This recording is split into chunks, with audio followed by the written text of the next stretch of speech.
Hey guys, it's Pastor Becca here, and we are getting ready to do our Selah for the day. I pray that you're doing well. Today we're going to be talking about the presence of God. And I want to read to you a passage in Exodus. It's chapter 33. We're going to start at verse 14. And I love this. This is like a life passage for me. Something about it just totally speaks to my heart.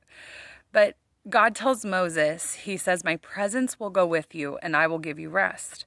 And then Moses says to God, "If your presence does not go with us, don't bring us up from here. For how then will it be known that your people and I have found grace in your sight, except that you go with us? So shall we be separate, your people and I, from all the people who are on the face of the earth." You see, you have been set apart as you know Jesus and you have relationship with him. You're no longer orphans. You're no longer separated from God, but you have access to him. You have access to his presence. And in a few days, we're going to be celebrating Christmas, and we're celebrating Jesus coming to the earth as a baby. And one of the things they called him was Emmanuel, God with us, God with humankind in human form, right? And as Jesus grew and he became a man, and he lived this perfect life, as he died on the cross, the veil was torn, giving us access to him in a way that no other people had experienced before. No longer was the presence of God contained in a place with only accessibility to certain people, but now we have access to the King of Kings, the presence of the Almighty God, the maker of heaven and earth, in our own lives personally, to encounter him, to speak to him, to hear his voice, to have him touch our hearts, to bring peace to us, to encourage us, to give us wisdom and direction, and truly just to love us. Being in the presence of God is encountering the love of our Father, a good Father who is for us, a good God who knows us, who sees us, who knows what we need. And, there's times where you may not experience the presence of God, and you may think, God's left me. I've blown it so much. Like, I have no hope. I'm gone. I'm out of this. But I want you to know that his word tells us that he'll never leave us and he'll never forsake us.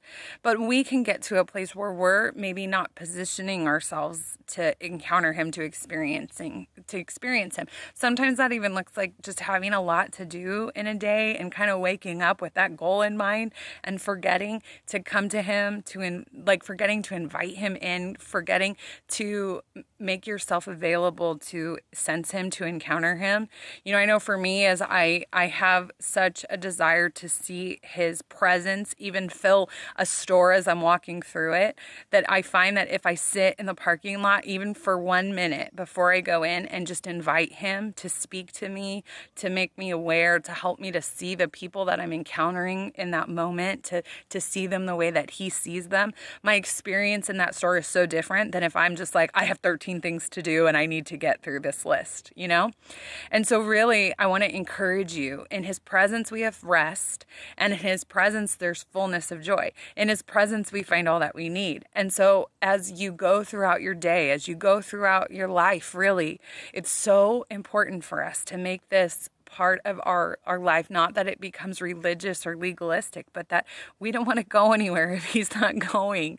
We want to encounter him so intimately in a constant basis, because without him we can do nothing.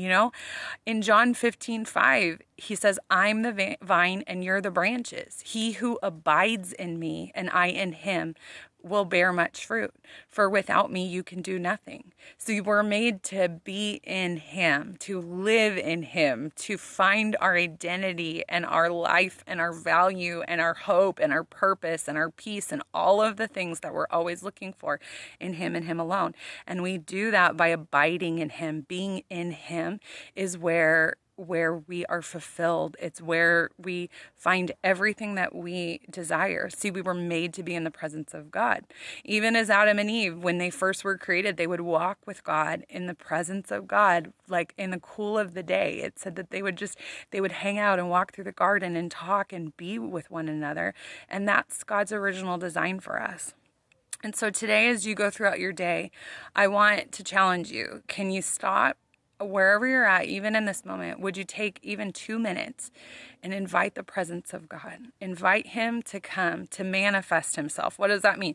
To make himself available to you, that you're aware of him, that he shows up, that he's moving, that he's speaking, that you become more aware of what he's saying and what he's doing. Because all it takes is you just making a conscious effort to sit and listen and inviting him to come and do what he wants to do.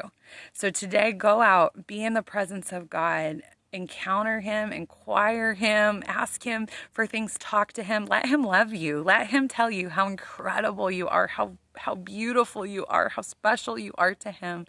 But be in his presence, because that's what you were made to encounter. And let your light shine, that as you go out and you stay in the presence of God, that you stay connected to him, that his presence is made accessible to the people around you, that when they find you and they see you and they smile at you and they talk to you, that they really are getting a picture of what Jesus looks like for them as well. We love you guys so much. It's almost Christmas. You're doing awesome. We'll see you soon.